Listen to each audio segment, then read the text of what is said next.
Hi, I'm Miles Berry. I'm Professor of Computing Education at the University of Roehampton.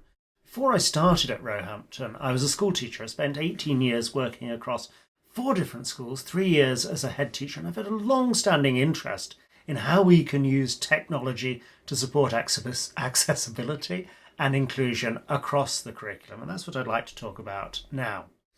I start from a Vygotskian social constructivist perspective, this idea of the zone of proximal development, the idea that what a child is able to do with another today, he would be able to do independently tomorrow. Now, clearly when Vygotsky was writing about that, he had in mind the teacher as this more knowledgeable other. We've come to understand that that can easily be one of the pupil's peers, but I wonder if he were writing now, whether he would include artificial intelligence, perhaps particularly in its guise of large language models, ChatGPT and similar, as the more knowledgeable other, as a way of taking the pupils' learning on from what they're able to do now when supported by the AI, by the large language model, and what they could do independently tomorrow. And I think that applies particularly in the context of pupils for whom some sort of adaptation to what we do in school would be entirely appropriate. The code of practice when it comes to special needs education acknowledges the ambition that's inherent in the curriculum. Teachers should use appropriate assessment to set targets which are deliberately ambitious. But for when it comes to pupils with special educational needs, we shouldn't diminish the level of our ambition, but we should provide as many opportunities as we can to include them within this deliberately ambitious curriculum by making appropriate adaptations so as to give them access to the learning that the rest of the class is engaged in. My own work in initial teacher training, we're of course led by the content of the initial teacher training core content framework, says even for my secondary students they need to learn about phonics. And when we come to think about systematic synthetic phonics, it's really good at developing that word reading aspect of this.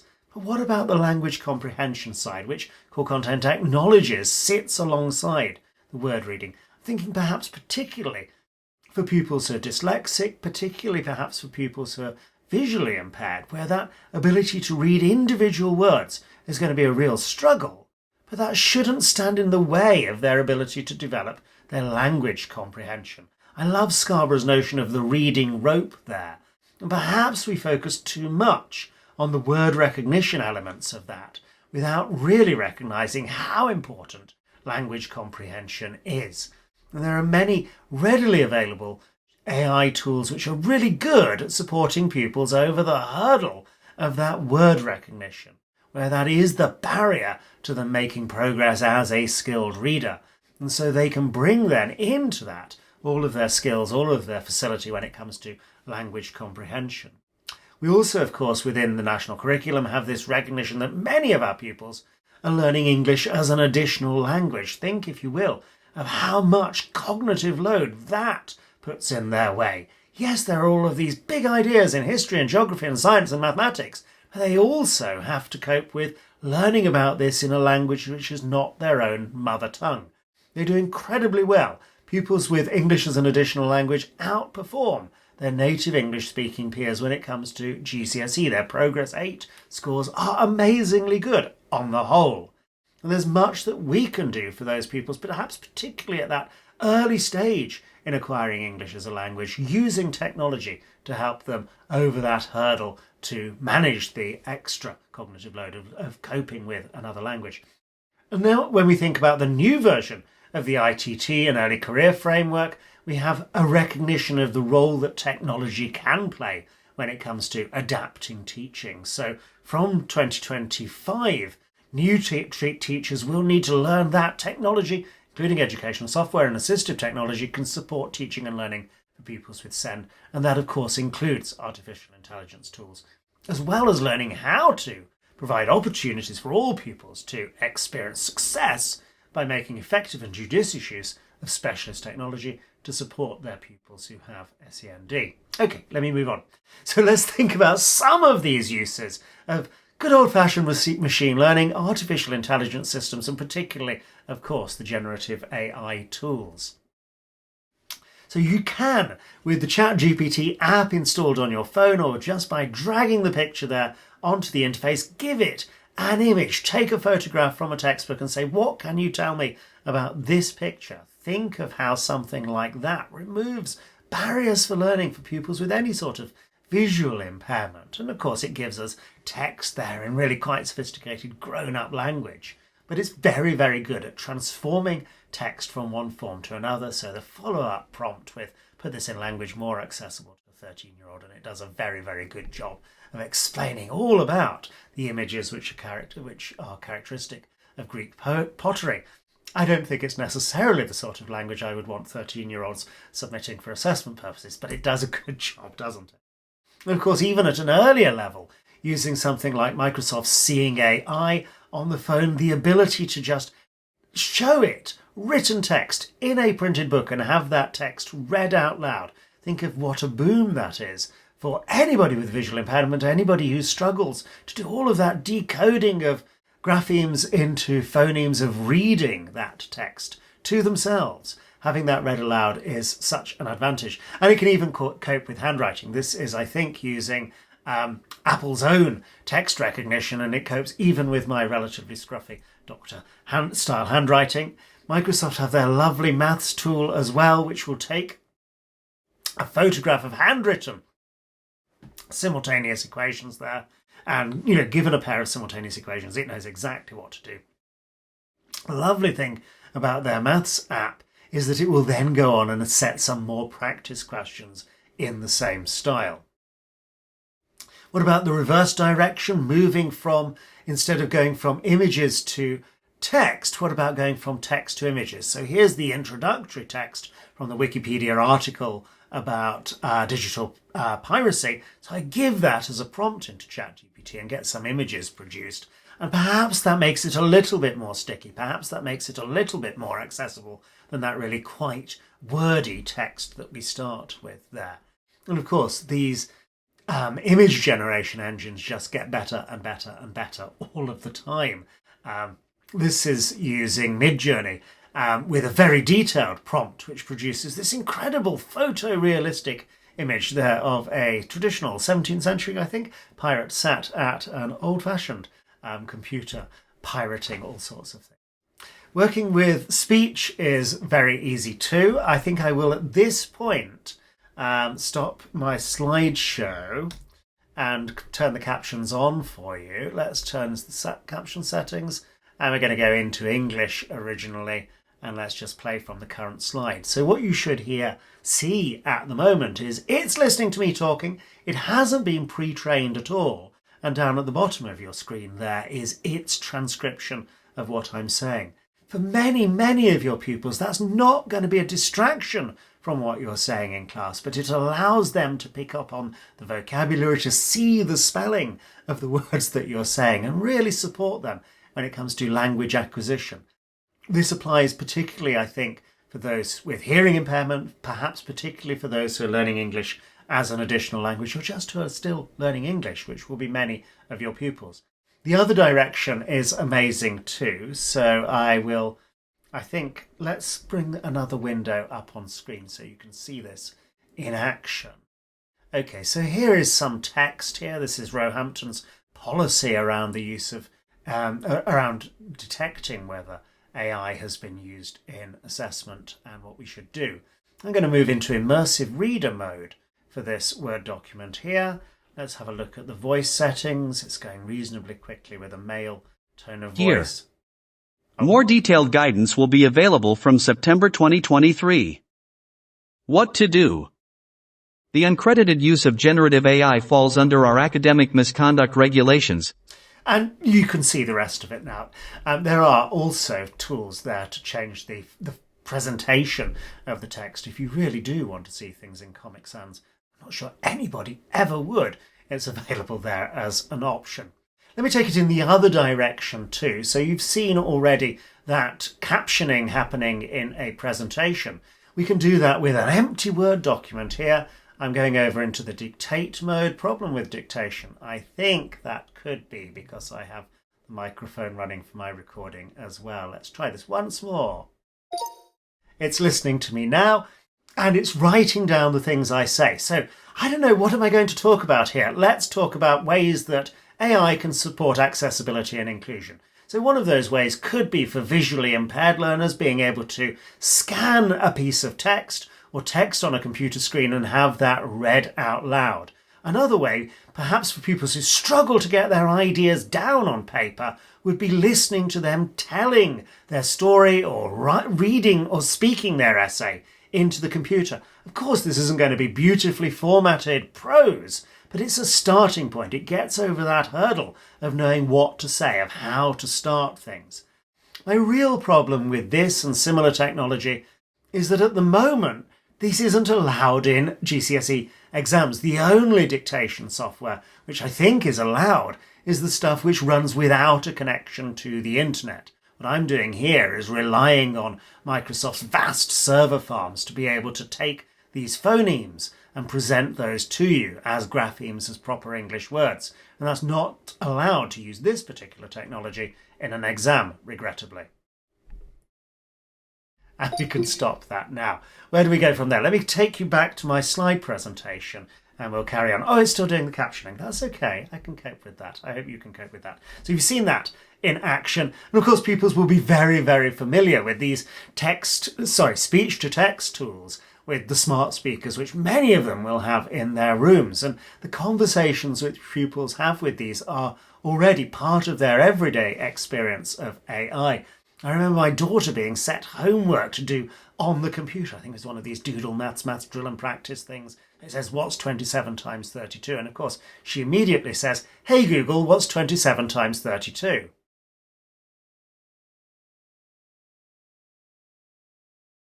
Which I'm hoping is the right answer. So you have that crazy business there of the machine is setting her questions and she's getting another machine to answer those questions. There are really interesting stories. This is taken from New York Times article of children who are autistic starting to have authentic-like conversations with their smart speaker. So Gus in the dialogue here is an autistic boy that struggles to have a conversation like this with another person. But because perhaps the machines, the smart speakers, behave in a predictable way, there's never any threat from them. He feels much more comfortable engaging in really quite a charming conversation with the smart speaker that listens in and helps him with all sorts of things. And of course, the interface in ChatGPT's app is just astonishing for this sort of thing. So I wanted to show you how impressive the ChatGPT app is at coping with the written word here. So here we are on my iPhone, and I'm going to just use my camera here to take a copy or a photograph of this printed page. And that's absolutely fine. And I'm not typing here, I'm just going to speak to it. So can you give me a quick summary of this? Okay, the text narrates the return of Odysseus to Ithaca after the Trojan War, as told in Homer's epic, The Odyssey, which it does, disguised as a beggar. To avoid recognition, Odysseus finds out from his swineherd Eumeneus about the suitors courting his wife Penelope. That sounds fine. Let's have a go at this with the speech-to-text interface. So can you just give me like the key points of this? I'm only 12 years old, so do summarise this and keep the language really accessible for me.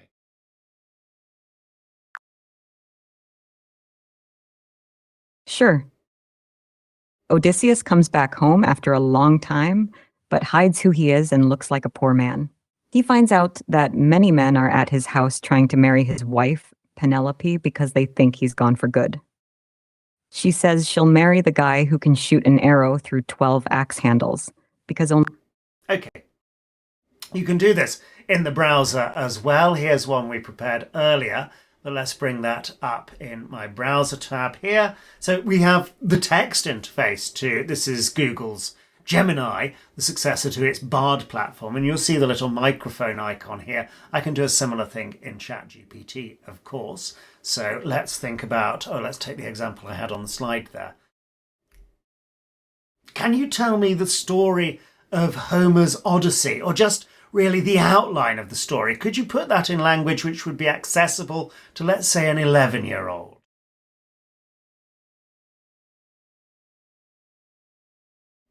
I click on the send button, and then it goes off and gives me the summary of that. You've seen these sorts of things already, of course. What you might not have seen is the text-to-speech interface, which is built in here. So let's have a listen to this. Absolutely. Imagine the bravest, craftiest hero you know, someone like a super cool mix of Indiana Jones and Robin Hood. Now, picture them stuck on a wild adventure for 10 years, trying to get home from a huge war. That's basically Odysseus, the star of Homer's Odyssey. Here's the gist. And of course, it will very happily go on with that. And the ability to have that, it's not quite a conversation, but it is still something where you don't have to do any typing, you don't have to do any reading in order to have that story told to you, at least in summary form there. Okay, let me move on.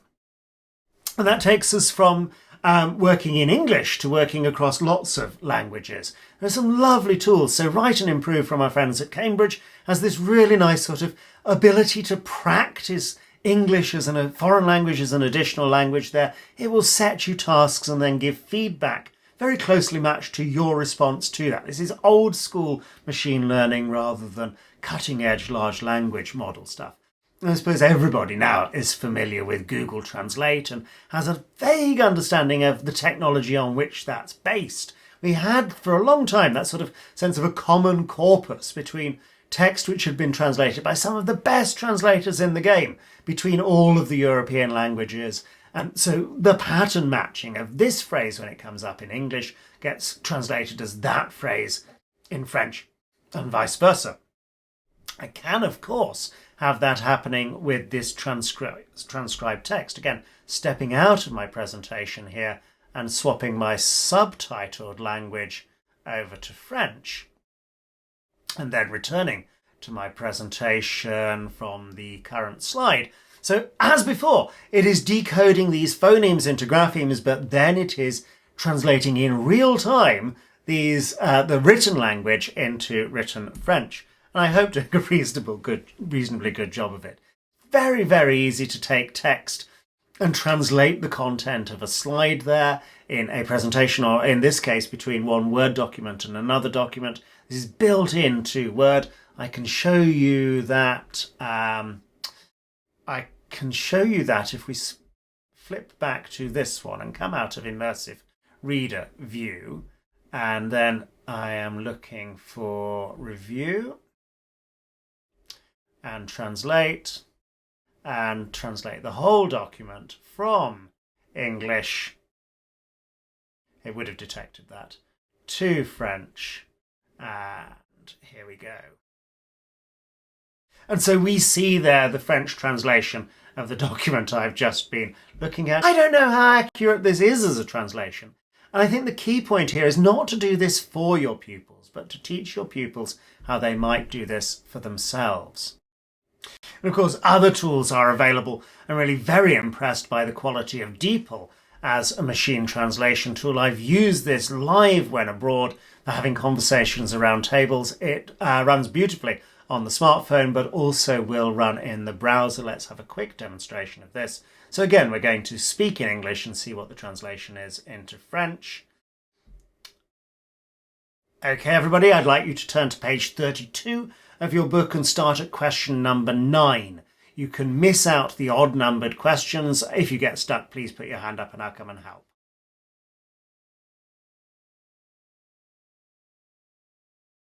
I don't, again, know how accurate the translation is. Let's listen to it. Bon, tout le monde, j'aimerais que vous alliez à la page 32 de votre livre et que vous commenciez à la question numéro 9. Vous pouvez omettre les questions impaires. Si vous êtes bloqué, levez la main et je viendrai vous aider.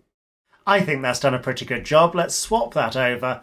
My French is very limited, folks, I'm afraid, but let's see how we get on.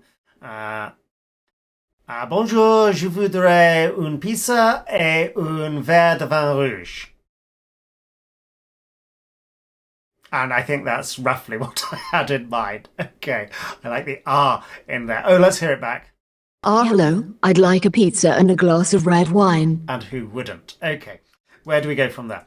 Right, so I'm going to turn the captions off here because they are becoming distracting for me, even if you're coping well with those. And from the current slide, what else? So, oh yes, and the apps, as I say, for DeepL and for Google Translate are very good for that. You can have that running on your pupils' own devices in the lesson itself. So they are seeing their own transcript, subtitles, see them out however you want of what you're saying in class. And in the other direction, they can talk to you in their mother tongue and you can understand what it is that they want to let you know, even if they can't express themselves. So having talked about languages, we can now talk, I think, about language and the power of the large language models and ChatGPT. Before I get to that, just the tools that are available with the help with your written style. We've been used to the little, red underlines for bad spelling and green underlines for bad grammar, but now we have those style suggestions from Microsoft Word coming in there as suggesting how to improve that. And of course, there are other tools available, such as Grammarly as a plugin for our word processors. Pupils will already be familiar with the idea of a small language model, of the predictive text system that runs on their smartphone or on their tablet. And if you watch pupils writing a story or writing an essay on a tablet computer, often they're getting the machine to do lots of the work for them as they're picking one of the suggestions that it makes at the bottom of the screen there. But this, of course, has been so transformed from a year last November with the arrival of the large language models, particularly the chat interface that's there in ChatGPT, now available through Microsoft's Copilot system. There are other tools available. Claude AI I like very much, and Google's Gemini was Bard, really very, very impressive at something. So don't feel it always is ChatGPT that we have to use for this. It is worth saying, particularly when you're thinking about pupils using this in order to support access and inclusion in the curriculum, that terms and conditions do apply. As far as I know, it's really difficult for under 13s to have access to any of these tools. Certainly the platforms I've just talked to you about, all of these have an age limit of 13 or more, and for 13 to 18-year-olds that typically requires some sort of parental permission. There are a whole number of limits that are imposed on this. So as I say, the terms and conditions do apply. It is well worth, if you're going to have pupils using these tools, them being quite aware of the things that it cannot do. It doesn't really understand. All it is doing is saying which word to put next after all of the words it's already seen. Not always the same word. There's a randomness to it, but it is simply a predictive text process. There's no reasoning built into this. It's not very good at solving problems. Because it is so articulate, because it is so well read, kind of fools our subconscious into thinking of it as if it were a person. I'm really worried about pupils thinking of this as if it were their friend, rather than simply a computer program which is generating text in response to a prompt that it's received. There are other issues as well. Access to the full version tends to cost quite a bit of money in there. Oh, and yes, it does make things up because of the randomness. Once it puts the wrong token down, according to the probability model, then it can very often go off in the wrong direction and start coming up with entirely plausible reasons for things which are simply not true. Encouraging pupils to be critical of the texts that they read, particularly those generated by the machine, I think is part and parcel of what we should be doing. I think we as teachers are very good at constructing the right prompts for the large language model because it's part and parcel of what we do with our pupils. If we're going to have pupils using these tools themselves, I think we need to teach them how to prompt them well. And I've got some suggestions for that. Don't see it simply as a sort of zero-shot response to a search query. It gets much, much better if you ask it to explain its thinking, if you enter into a dialogue with it, if you say, that's really good, but if you ask it to provide that response in a slightly different way. I have examples for you. So typical sort of homework task, give me 5 interesting facts about pirates, that sort of zero-shot model. And it comes back with a reasonably good answer there. Something a little bit more technical, what do we mean by digital piracy? And it gives a reasonable definition. I could have got this from Google or from Bing or indeed from Wikipedia. It's okay. It's when we ask it to give that in a particular format. So rewrite this as text suitable for 11-year-olds, limit the response to 100 words, and we get a much better answer from it. Okay, but how do we make that sticky? How do we help pupils to learn that? Telling it as a story. This is something, particularly for over 13s, they can learn to do for themselves. So yes, as educators, we can do this for them, but accessibility and inclusion is about empowering them to make use of all of these tools, I think. And then, of course, it becomes even more sticky if we see it in rhyming couplets. I won't dwell on this. Sometimes we give pupils really complex texts to work with. So, starting with this text, particularly for dyslexic pupils or others who struggle, and those who are learning English as an additional language, this is a demanding thing.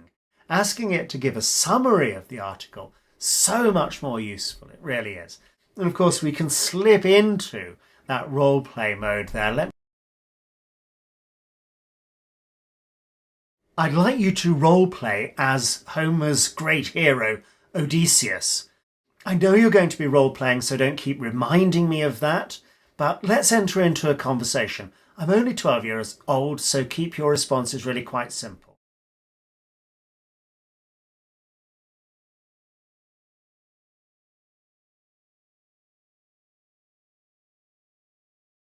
Okay, right. And I like the fact that it enters into a conversation here. It asks me a question. What brings you to the doorstep of a weary old hero like me? Okay, so let's see how we get on. What was the scariest thing that happened to you on your great journey home?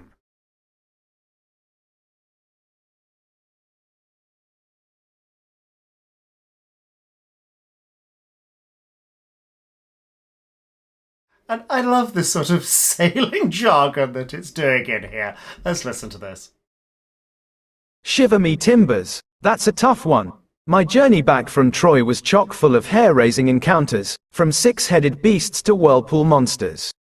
But if I had to pick the one that sent chills down my spine faster than a kraken's icy breath, it'd be facing the sirens. Now, Okay, and let's just try this. Can you tell me a little bit more about the sirens, but put your answer in ancient Greek so I've got a feel for the language of your time?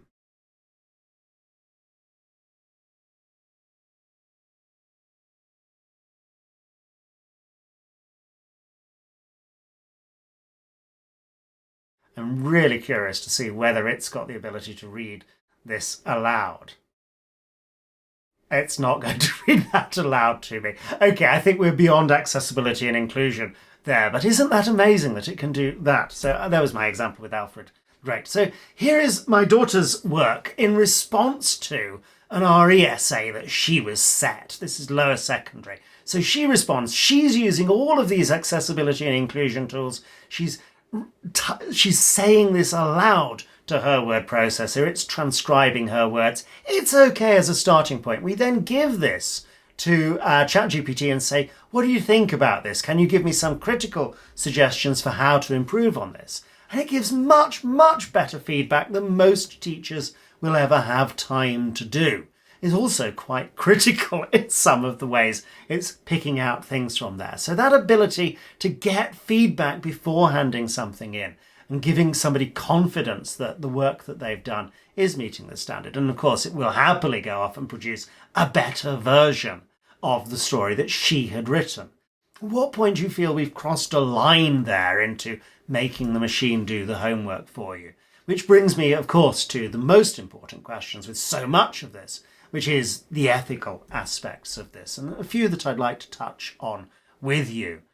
So I don't think, and when I've done this exercise live, the top 3 of these generally don't worry people in terms of misconduct, that it seems entirely fine to get ChatGPT or similar systems to explain things, to give ideas about things, to suggest ways in which a story or an essay could be improved, but it's definitely across the line to write the story for you. So whether a pupil has special educational needs or not, I think all of us as teachers would be very happy to explain something to our pupils. If our pupils ask us, can you give me some more ideas? How should I get started? We will gladly do that. If a pupil comes up with a story they've written and say, how could I improve on this? If we have the time, we will do that.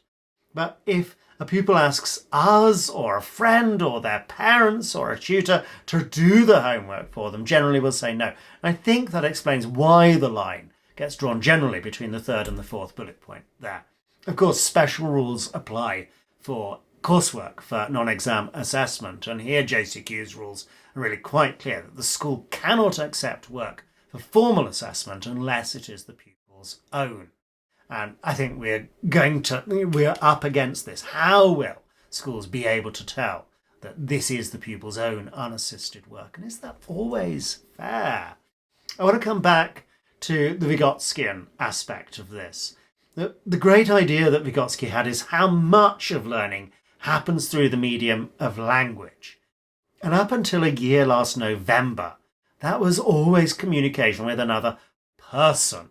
Sometimes face-to-face in the room, very often these days mediated by different technologies, just as you're listening to me talking to you. Now, this is mediated over time, this is mediated over space, but it's still a person-to-person conversation. As of a year last November, that suddenly changed, and the thing we are talking with is no longer a person.